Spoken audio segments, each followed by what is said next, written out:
এই টাকাগুলো ফ্যানের নিচে রাইখা দিই, পরে চললো কিনা খাইতে পারবো, না হলে চম্পা দেখলে টাকাগুলো নিয়ে নেবে। আরে রাজু তো এটার ভিতরে টাকা রাখছে, ওই টাকাগুলো আমাকে হাতাতে হবে যে করে হোক। রাজু ঘুমাচ্ছে, এই ফাঁকে আমাকে এই ফ্যানটা হাতাতে হবে। দেখি ভালো করে চেক করে দেখি রাজু সত্যি ঘুমিয়েছিল। হ্যাঁ, সত্যি ঘুমিয়ে পড়েছে। এবার আস্তে আস্তে ফ্যানটা নিয়ে আমি এখান থেকে ভেগে যাই। এই মোটা বোন, আমার পাখা নিয়ে কোথায় যাচ্ছ তুমি? আরে রাজু ভাই, আমার বাসার পাখাটা নষ্ট হয়ে গেছে, জন্য তোমার পাখাটা নিতে এসে। আমার পাখা তোমাকে কেন দেবো? আমি কিভাবে বাতাস খাবো? আরে রাজু ভাই, রাগ করছো কেন? রাগ করবো না, কি করবো? তুমি আমার পাখা নিয়ে যাবা কেন? আরে দাঁড়াও, এই নাও কিছু টাকা রাখো। টাকা? টাকা কিসের জন্য? আরে নেও তো।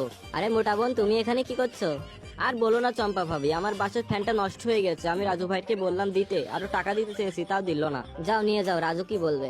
না, আমি আমার পাখা দিব না। চম্পা ভাবি দেখো, দিচ্ছে না। এই যা রাজুর ঘরে রাজু। রাজুকে বোকা বানিয়ে পাখাটা নিয়ে চলে আসছে। এবার পাখার ভিতরে টাকাগুলো আমি বের করে নিই। এ কি, পাখার ভিতরে টাকা কই? রাজু আমাকে বোকা বানিয়েছে। রাজুকে আজকে ছাড়বো না। এই তো ওই পাখাটা রয়েছে, রাজু আমাকে নকল পাখা দিয়েছে, এই পাখাটা আমাকে নিতে